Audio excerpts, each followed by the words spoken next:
কই গেল সেই সংসদেতে মমতাজের গান? সংসদে মমতাজের গান এখন আছে? মনির খানের অঞ্জনা চলে যাওয়ার পরে ও যে কটা ক্যাসেট করেছে, একটা ক্যাসেটও বাদ দিয়েছে অঞ্জনার নাম ধরে গান গাতে। সব কটা গেয়েছে না?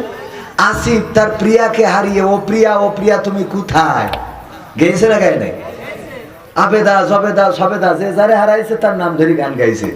মমতাজ আপারে এত সম্মান দিল, সে তার প্রিয় মানুষ হারাইতে রিক্সাওয়ালার কাছে যে বলল, ওরে ও রিক্সাওয়ালা তুই ধীরে ধীরে চালা, তোর সাথে বলবো আমার মনে কত জ্বালা।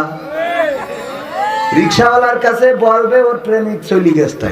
অথচ যেই নেত্রী ওরে এমপি বানাইলো, ওরে সংসদে উঠাইলো, সংসদে গান গাওয়ার ব্যবস্থা করলো, এই নেত্রী চলে যাওয়ার পরে একটা কথাও বলে নাই। ঠিক না বেঠে? ফাইটটা যায়, বুকটা ফাইটটা যায়। গাইলো, স্বামী চলে গেছে তাই মনে হয়, কিন্তু নেত্রী যাওয়াতে একটা গানও গায় নাই। আমি শিখাই দিছিলাম, আপা আপনি গান। আমার সোনার ময়না পাখি কোন বাদোষে দাদার কাছে গো,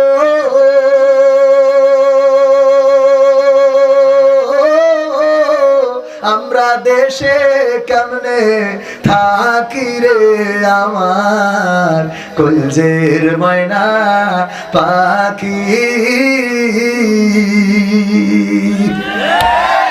গাওয়ার দরকার ছিল না? ছিল না?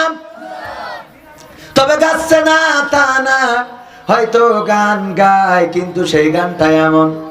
এখন হয়েছে দেখেন, সব আদালতে তুলতেছে, কেউ ভেন্সি কাটে। শাহজাহান বলে আমাদেরও সময় আসবে।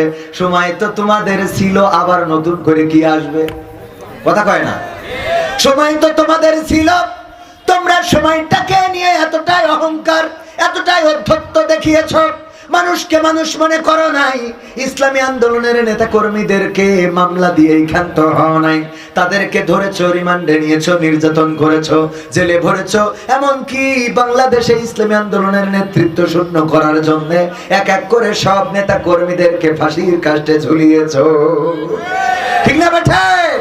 ফাঁসির কাস্টে ঝুলিয়েছে আল্লামা দেলওয়ার হুসাইন সাইদি, যার জন্য এই সাতক্ষীরা কোলারোয়ার মাটির সহদার দুই ভাই শহীদ হয়েছে একই সাথে, আর অসংখ্য মানুষ শহীদ হয়েছে।